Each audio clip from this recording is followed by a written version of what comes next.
It is time to bring in Mike Cozzi. It is time for sports. Morning, Mike. Morning. Well, what a track meet it was last night. Yep. What was it, 50? I didn't say it, for 51-50, something like that? 54-51. My God, NFL game, 54-51. Defense was the thing around the parking lot last night, keeping the cars secure. That was the only defense around. I didn't see the game, but I saw the score, and then I saw that, was it a last-minute touchdown that won it? No. Oh. It was 2 interceptions thrown by Mahomes in the last minute that won it for the Rams. All right. The Rams took the lead 54-51. The Chiefs got the ball back 2 more times, and Mahomes threw 2 interceptions. The Rams totally bungled it. They had their first pick with about a minute, maybe a minute 40 left in the game, right? Yeah. How long do you think the Rams had the ball 40. After that minute 40 when they got the ball back on the interception? How much time do you think they knocked off the clock? 40 seconds? I think it was 18. Unbelievable. They kept trying to throw the ball. Two incomplete passes and then a timeout, and the Chiefs got the ball back with like 18 seconds off the clock. They're talking how this game's a classic. It's no classic in my book. They say how great this kid Mahomes is. He had 2 opportunities to win the game at the end of the game, and he blew it both times. He threw another pick, and I think it was in the third quarter when he was throwing a ball to the flat on the right side, and he was totally flat-footed and never even stepped to throw the ball, and a lineman put his hand up, caught the ball, and ran it in for a touchdown. It is what it is. This is the NFL now, but to say that this guy Mahomes is a super quarterback, I can think of a lot of guys that were better than him. This is a result of a non-defensive NFL where it's like playing computer football, and you just throw the ball and guys catch it and run down the field. 105 points scored last night in this game. That's amazing.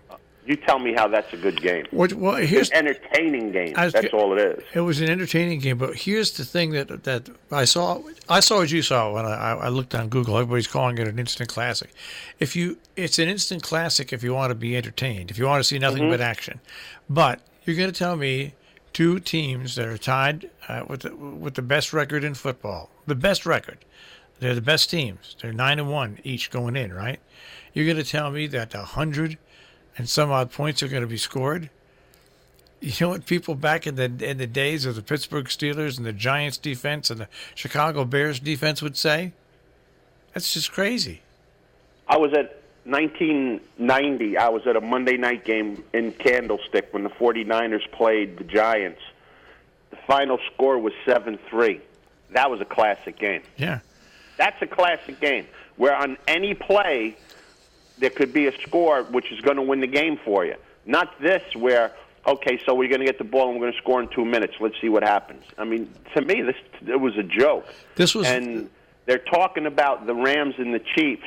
Well, if and when the Saints play the Rams or the Chiefs, the Saints are going to put up 70.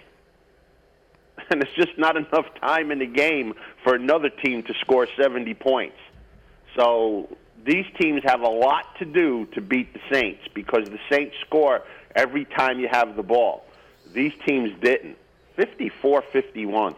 I didn't see it. You had to hear the announcers going all over themselves how great this game was.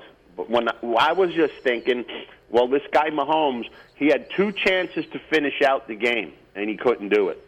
When you have the opportunity to win the game, you have to take advantage of it. He had 2 opportunities to win the game and didn't.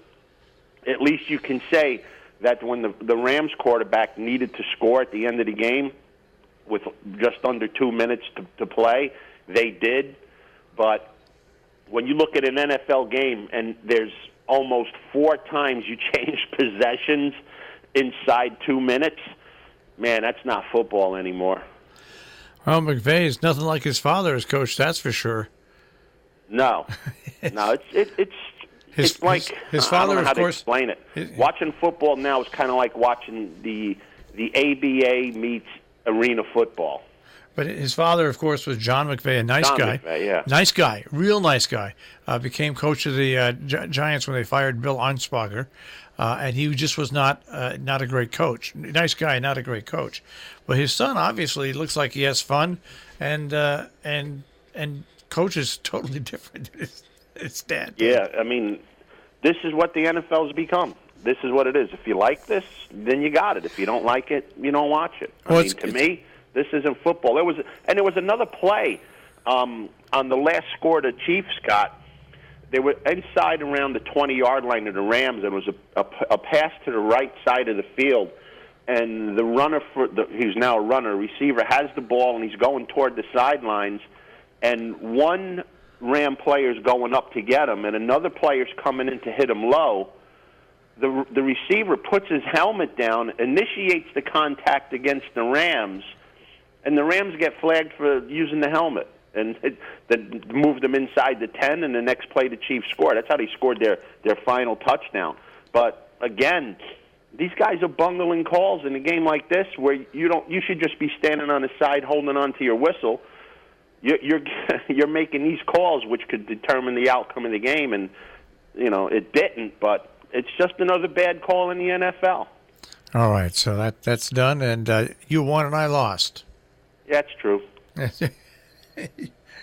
When I looked at it with the score, I said, football is starting to get an awful lot like basketball.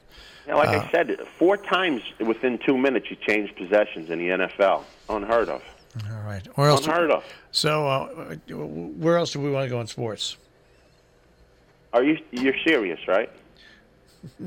You must have went to sleep real early last night. I did. I'm not feeling well. I got some sort of intestinal bug yesterday about noontime, where you know how your gut feels like it's going to explode, and then I know that too well. I had that a few years ago. All hell broke loose, and so I went. There we go. I've been, and as a matter of fact, today's going to be a real short day. I'm in sweatpants because I just didn't sleep well last night or anything. But so I did go to bed early. So what else happened? The Crankies got Paxton from Seattle. Paxton, pitcher, right? Yeah, they got Paxton, and the top name going to Seattle was Justice Sheffield, who was supposed to be untouchable. My opinion, the Yankee hater hat is off. It's a bad trade for the Yankees. They got rid of their best pitching prospect in their system for a 30-year-old pitcher who has never had a complete season because of injury. When he pitches, to me, it's not a good move. I don't know him at all. When he pitches, is he decent? When he pitches, he's good. Yeah. But the problem is he gets hurt every year. He hasn't had a complete season yet. He does not make a lot of money. He's 41-26 in 6 years, but he made 6 trips to the disabled list in his last 5 years. Not good. I mean, this is a guy who has chronic injuries. Reminds me a lot of getting Ellsbury to play center field, and you've seen how much he played center field since he came to the Yankees. And to move your top pitching prospect in your organization for this guy, to me, it's not a good move. All right. And they're already talking how this guy's going to become your ace. He's 30 years old, and he's hurt every year. To me, it's not a good move. Jeez, and we were talking about Yankee pitching just yesterday. Yeah, just yesterday we were talking about it. When this broke last night, I started laughing. I said, hey, maybe Marshall had an inside scoop on this. Did the Yankees need to make a move for pitching? Yeah, but I would not have moved the top guy for Paxton. No way in a million years. Not to a guy, like I said, I can't say it enough. He's been on the DL 6 times in the last 5 years.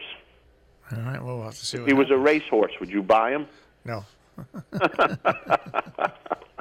No. Wow. We'll see what happens. I mean, I could be 100% wrong, but I don't know.